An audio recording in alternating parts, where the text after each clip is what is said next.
Iya, makasih Om Lim. Assalamualaikum warahmatullahi wabarakatuh. Selamat siang, salam sejahtera untuk kita semua. Kita panjatkan puji dan syukur kepada Allah SWT karena pada siang ini kita bisa menghadiri konferensi pers dari Gerakan Kebangsaan Selamatkan Indonesia, GKSI. Ya, ini diharapkan nanti bisa mengakomodasi lebih banyak ormas dan gerakan di seluruh Indonesia, dan juga diharapkan bisa melanjutkan berbagai aksi advokasi untuk 3 hal utama ya, yang saya kira sangat penting untuk kita sampaikan di awal. Jadi fokus kita terutama itu adalah yang pertama tentang ijazah Jokowi. Kemudian yang kedua tentang kejahatan Jokowi, ya, terutama yang memang layak untuk diproses hukum lebih lanjut karena berbagai pelanggaran yang dilakukan. Kemudian yang ketiga tentang pentingnya segera pemakzulan Gibran. Jadi 3 hal inilah yang menjadi agenda utama dari GKSI. Untuk dengan itu kita di satu sisi memahamkan kepada publik, kepada rakyat, kemudian di sisi lain mengingatkan penyelenggara negara, terutama siapa? Terutama Presiden, yang pada rapat kerja kabinet ya, tanggal 8 April yang lalu, itu sudah mengingatkan untuk kita taat konstitusi. Jadi ini kenapa salah satu alasan kita, kata kunci dalam tema konferensi pers ini adalah masalah konstitusi. Jadi karena itu tadi ada isu untuk publik, tapi ada peringatan kepada penyelenggara negara, kepada Prabowo untuk tidak hanya omon-omon. Untuk apa? Untuk 3 hal ini, ya. Pertama tadi soal ijazah Jokowi, kedua kejahatan konstitusional Jokowi, kemudian ketiga tentang sangat mendesaknya untuk melengsarkan Gibran. Nah, saya mulai dari yang pertama, bahwa Pak JK ini gara-gara ijazah Jokowi yang diyakini 99,99% itu palsu, itu terseret-seret, dibawa dan difitnah. Padahal ini tokoh senior yang harusnya kita hormati, jangan malah dibawa-bawa untuk akhirnya nanti bisa meloloskan Jokowi dari kejahatan yang sudah dilakukan. Nah, faktanya misalnya kita mencatat sudah ada kezoliman kepada 2 orang aktivis gara-gara ijazah Jokowi ini. Divonis oleh PN Solo tahun 2023 6 tahun ya. Ini tapi tidak pernah ada proses di pengadilan itu untuk menunjukkan bahwa ijazahnya asli. Ini masalah ini gitu. Jadi sudah zolim ini.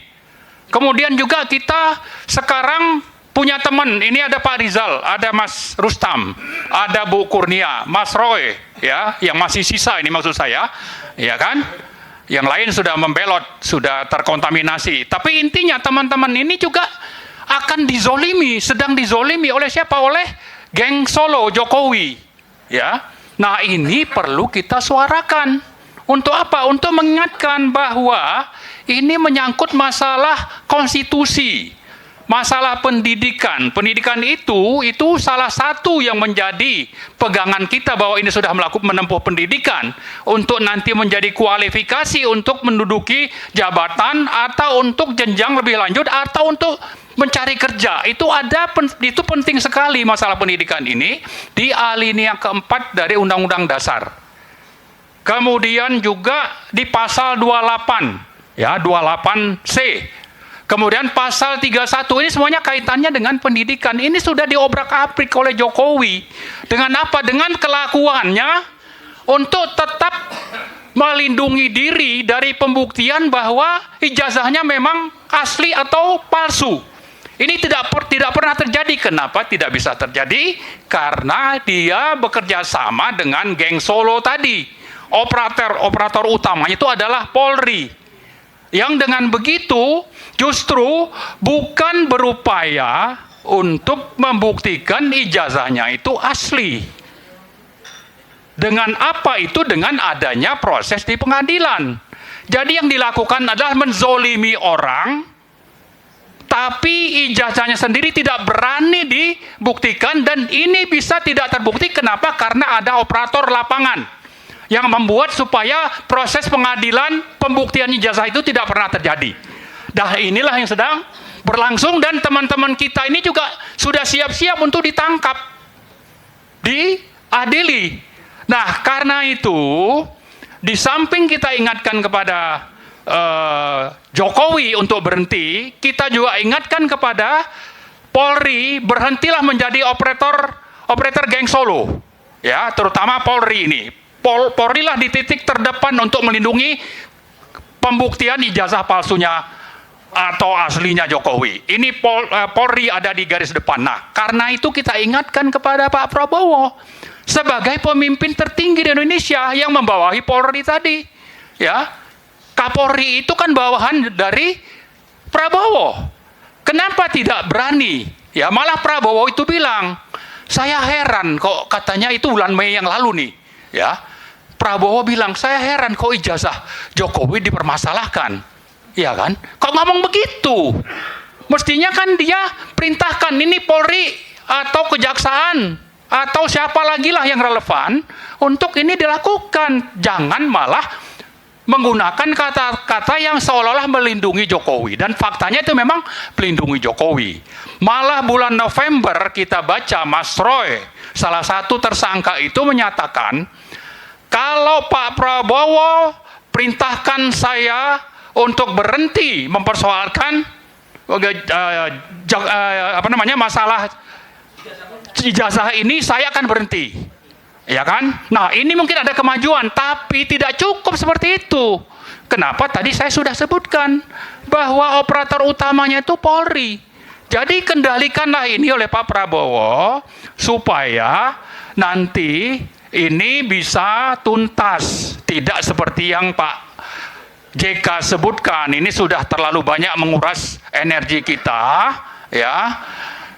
Sudah banyak menyita waktu kita gara-gara ijazah yang pada dasarnya saya sangat yakin itu adalah palsu, tapi karena palsu ini perlu dilakukan pembuktiannya di pengadilan, itu tidak pernah terjadi, dan itu terus akan dihalangi, dan penghalang utamanya itu adalah Polri. Dan karena itu kita ingatkan ke Pak Prabowo, ingatlah tadi peringatan dari Pak JK, ini sudah bikin masalah sangat besar, ya, berlarut-larut untuk masalah kecil.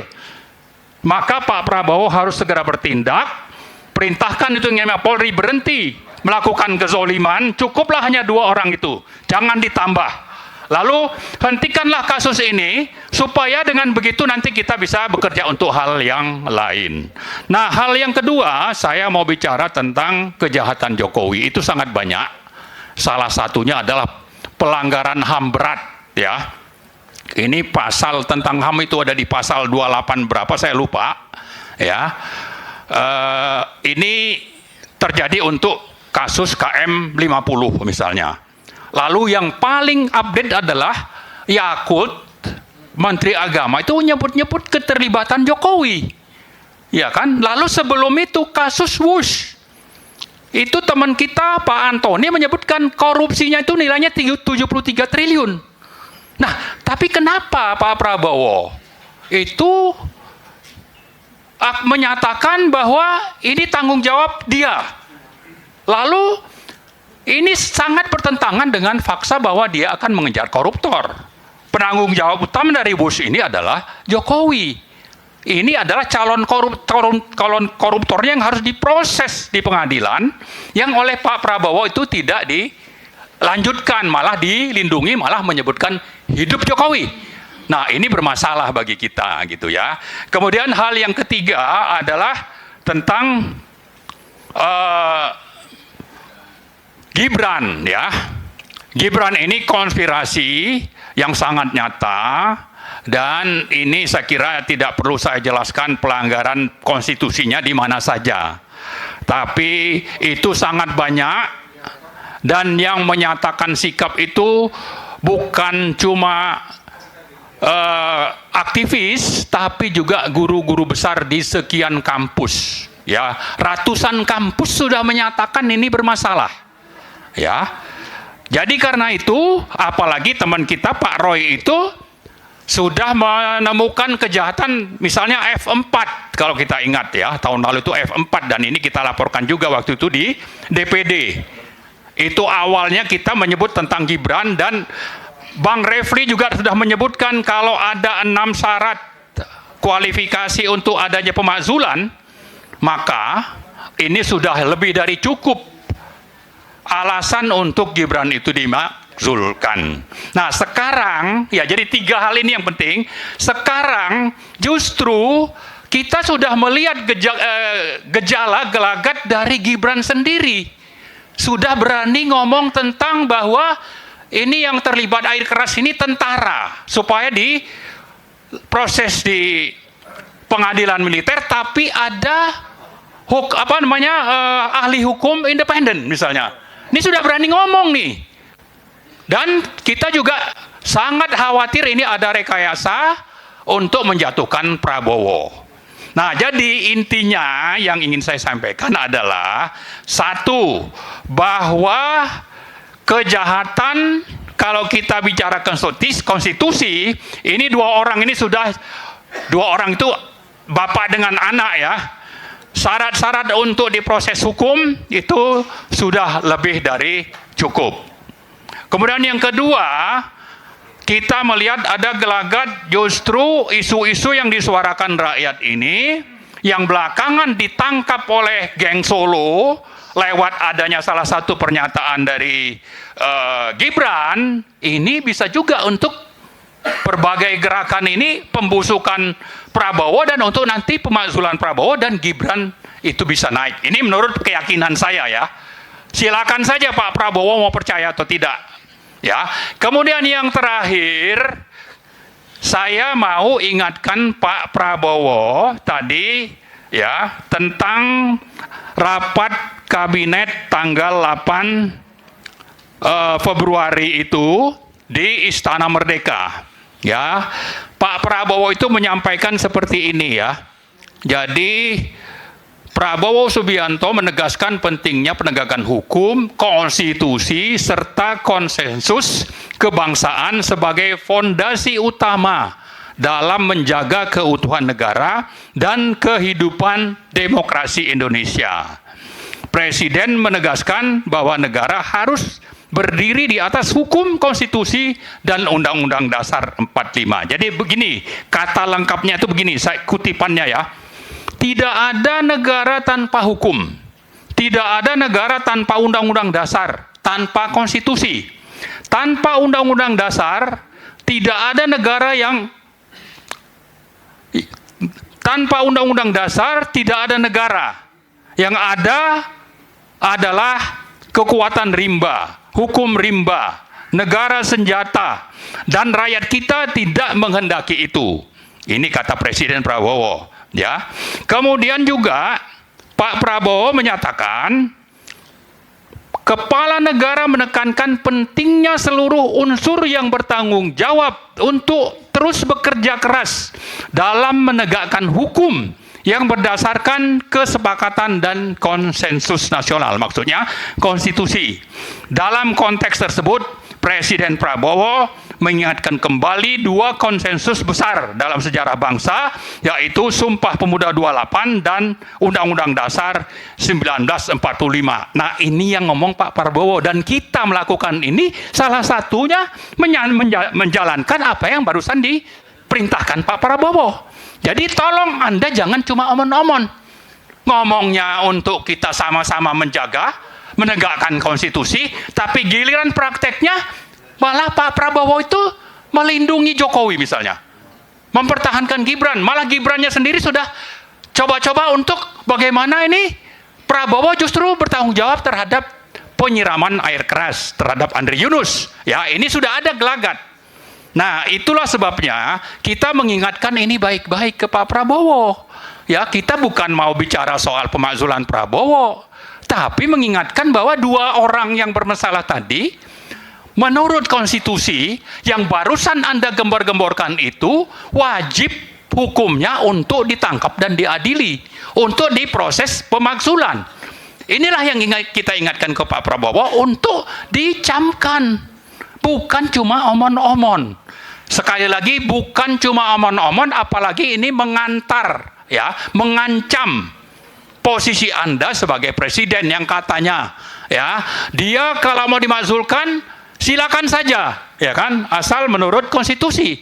Betul, kita juga bukan itu. Itu yang kedua. Yang pertama justru beresin ini dua orang ini. Tapi kalau Anda tetap melindungi dua orang ini, memang Anda pantas untuk dimakzulkan. Tapi kita tidak. Pilihan itu pilihan kedua. Pilihan pertama adalah buktikan Anda pidato konstitusi 8 April itu konsisten dengan praktek di lapangan. Ada penjahat, koruptor, terduga koruptor, ada pelanggar konstitusi yang namanya Joko Widodo yang sudah wajib ditangkap tapi Anda biarkan. Ada yang namanya Gibran yang terpilih melanggar konstitusi. Ada konspirasi jahat yang pantas dimakzulkan, Anda biarkan. Dan yang terakhir, yang namanya Gibran ini sedang memproses untuk menjatuhkan Anda, Pak Prabowo. Jadi Anda sekarang posisinya itu bola ada di tangan Anda. Rakyat menunggu apa action Anda. Kalau tidak berbuat apa-apa, ya mungkin Anda memang pantas untuk dimakzulkan. Saya kira itu mungkin ya yang dapat saya sampaikan. Kita bukan mau makar, apalagi kalau orang bicara pemakzulan presiden kok sudah dibawa-bawa ini mau makar. Tidaklah. Kita juga tahu konstitusi, kita belajar ini. Saya juga sempat belajar bertahun-tahun soal konstitusi ini, terutama yang pasal terkait dengan pemakzulan itu di pasal 7, seputar 7, 7A, 7B, ya. Jadi kita tahu, kita paham itu. Ya, ada delik untuk terjadinya proses pemakzulan. Saya kira itu saja yang dapat saya sampaikan supaya jelas.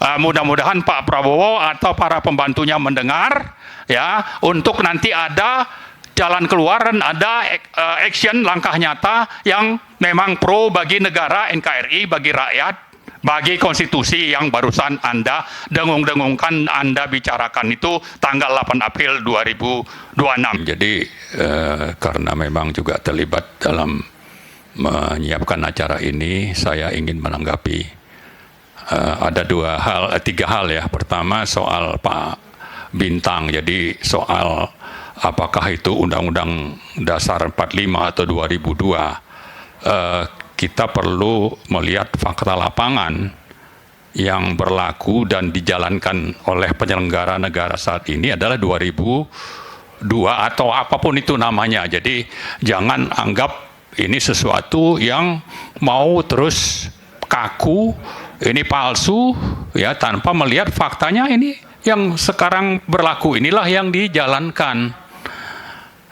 Dan dari situ kita harus ingat, yang namanya baik tidaknya penyelenggara negara itu urusannya bukan cuma satu hal konstitusi saja, tapi juga subjek pelakunya yaitu pemimpinnya. Ini dua hal yang memang harus diperhatikan. Jangan menyalahkan terus undang-undang dasarnya tanpa melihat bahwa pelaksananya itu juga bermasalah.